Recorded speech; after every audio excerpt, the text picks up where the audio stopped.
2026 की शुरुआत हो चुकी है, लेकिन मार्केट का मूड अभी भी क्लियर नहीं है। कभी लगता है रिकवरी आ रही है और अगले ही मोमेंट अचानक सेलिंग प्रेशर आ जाता है। न्यूज़ मिक्स्ड है, ओपिनियंस डिवाइडेड है और इसी कंफ्यूजन के बीच बहुत से इन्वेस्टर्स जल्दबाजी में डिसीजन ले रहे हैं बिना पूरी क्लियरिटी के। प्रॉब्लम ये नहीं है कि अपॉर्चुनिटीज नहीं है, बल्कि प्रॉब्लम ये है कि अभी के टाइम सही डिसीजन लेना मुश्किल होता जा रहा है।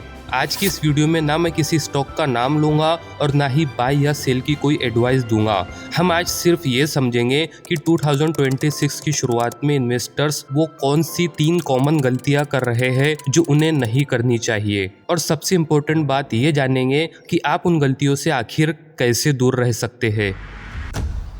तो 2026 की शुरुआत में इन्वेस्टर जो सबसे पहली और कॉमन गलती कर रहे हैं वो है शॉर्ट टर्म मार्केट नॉइस को लॉन्ग टर्म सिग्नल समझ लेना। रोज मार्केट में कभी गिरावट होती है, कभी अचानक बाउंस मिलता है और इन हर छोटी मूवमेंट के साथ सोशल मीडिया और न्यूज प्लेटफॉर्म पर नए स्टोरीज और प्रेडिक्शन बन जाते हैं। कोई कहता है अभी बाय करो, प्राइस डबल होने वाला है, और कोई बोलता है सब क्रैश होने वाला है, मार्केट में एंट्री रिस्की है। इन्वेस्टर्स इस कंटिन्यूअस नॉइस के बीच अपना ओरिजिनल प्लान भूल जाते हैं और बिना सोचे समझे डिसीजन लेने लगते हैं। इसका सीधा नतीजा ये निकलता है कि या तो वो पैनिक में अपने स्टॉक्स बेच देते हैं या फिर फोमो के चक्कर में गलत टाइम पर एंट्री ले लेते हैं। यहाँ असली प्रॉब्लम मार्केट का अप डाउन नहीं है, बल्कि ये है कि हर छोटी मूवमेंट पर रिएक्ट करना इन्वेस्टमेंट को अननेसेसरीली रिस्की बना देता है। सही अप्रोच ये है कि आप लॉन्ग टर्म गोल्स और स्ट्रेटेजी पर फोकस रखें, शॉर्ट टर्म फ्लक्चुएशंस को इग्नोर करें और इमोशनल ट्रेडिंग से बच के रेशनल और कैलकुलेटेड डिसीजन ले।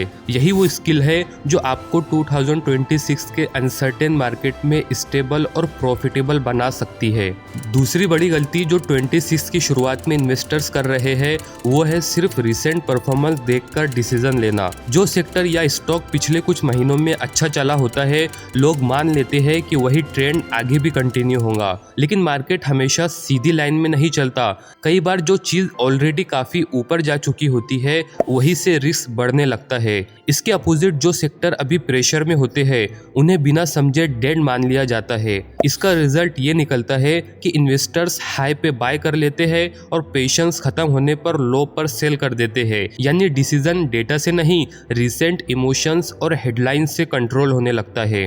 तीसरी और काफ़ी डेंजरस गलती जो इन्वेस्टर्स 2026 की शुरुआत में कर रहे हैं वो है रिस्क को लाइटली लेना।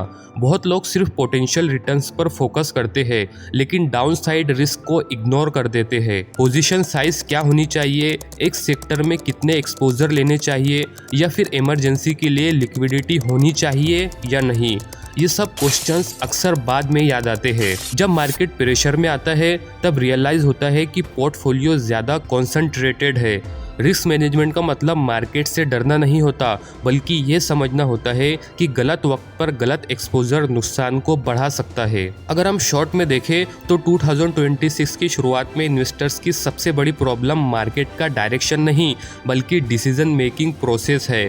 अक्सर लोग सोचते हैं कि मार्केट का फ्लक्चुएशन ही सबसे बड़ा रिस्क है, लेकिन असल में जो सबसे ज़्यादा नुकसान करता है वो है बिना सोचे समझे इम्पल्सिव डिसीजन लेना, शॉर्ट टर्म नॉइस पर रिएक्ट करना, सिर्फ रिसेंट परफॉर्मेंस देखकर इन्वेस्ट करना और रिस्क को लाइटली लेना। ये 3 गलतियां अक्सर अलग अलग नहीं दिखाई देती, बल्कि एक ही साइकिल का पार्ट बन जाती है। एक गलत डिसीजन का असर आपके पोर्टफोलियो पर सिर्फ एक दिन के लिए नहीं, बल्कि महीनों तक या कभी कभी सालों तक पड़ सकता है। मार्केट हमेशा अनसर्टेनिटी में ही चलता है और इस अनसर्टेनिटी का हर इन्वेस्टर पर अलग साइकोलॉजिकल इफेक्ट पड़ता है। जब प्राइस ऊपर गिरता है तो लोग पैनिक में अपने पोजीशन बेच देते हैं, और जब मार्केट थोड़ा अप ट्रेंड में होता है तो फोमो के चक्कर में ओवर एक्सपोजर ले लेते हैं। जो इन्वेस्टर अपने long term plan, discipline approach और रिस्क मैनेजमेंट स्ट्रेटेजी को मेंटेन करता है वो हर मार्केट फेस में सरवाइव कर सकता है। यानी कि ये समझना जरूरी है कि मार्केट के अप्स एंड डाउन्स प्रेडिक्टेबल नहीं होते, लेकिन आपका रिएक्शन प्रेडिक्टेबल और कंट्रोल्ड हो सकता है। एक और इम्पोर्टेंट बात यह है कि डिसीजन मेकिंग की स्किल सिर्फ तभी डेवलप होती है जब आप अपने पास्ट एक्सपीरियंस से सीखें, अपने इमोशंस को समझें और लॉजिकल फ्रेमवर्क में डिसीजंस लें। हर गलती एक लर्निंग का मौका है और अगर आप ये 3 कॉमन गलतियां अवॉइड करते हैं तो आप अपनी इन्वेस्टिंग जर्नी को काफ़ी स्मूथ और प्रॉफिटेबल बना सकते हैं। याद रखिए, मार्केट में सर्वाइव करना सिर्फ लक का गेम नहीं है, ये प्लानिंग, पेशेंस और डिसिप्लिन एग्जीक्यूशन का गेम है। कभी कभी सबसे बड़ा और सबसे प्रॉफिटेबल डिसीजन होता है गलत डिसीजन ना लेना और अपने प्लान पर स्टिक करना। इस वीडियो का एम आपको डराना नहीं था, बल्कि रिमाइंड कराना था कि स्मार्ट इन्वेस्टर्स वही है जो पैनिक में रिएक्ट नहीं करता, रिसेंट न्यूज से कंफ्यूज नहीं होता और रिस्क को लाइटली नहीं लेता। अगर आप ये पॉइंट्स अपने इन्वेस्टिंग अप्रोच में इम्प्लीमेंट करोगे तो चाहे मार्केट काफी वोलेटाइल क्यों ना हो, आप अपनी पोर्टफोलियो ग्रोथ और वेल्थ प्रोटेक्शन दोनों इंश्योर कर सकते हैं। अगर ये इंसाइट्स आपको हेल्पफुल लगे तो वीडियो को लाइक कीजिए, चैनल को सब्सक्राइब कीजिए और बेल आइकन दबाना ना भूलें, क्योंकि यहाँ हम सिर्फ मार्केट के नंबर्स नहीं देखते बल्कि मार्केट्स के अंदर के डिसीजंस और उनका इम्पैक्ट समझने की कोशिश करते हैं। आपका स्मार्ट और कैलकुलेटेड डिसीजन ही आपको 2026 में स्ट्रॉन्ग और कॉन्फिडेंट इन्वेस्टर बनाएगा। धन्यवाद। यह वीडियो सिर्फ एजुकेशनल और इन्फॉर्मेशनल पर्पसेस के लिए है। कोई इन्वेस्टमेंट एडवाइस नहीं है। शेयर मार्केट रिस्की होने के कारण किसी भी इन्वेस्टमेंट से पहले अपने फाइनेंशियल एडवाइजर से कंसल्ट करें। हम किसी भी प्रॉफिट या लॉस के लिए रिस्पॉन्सिबल नहीं है।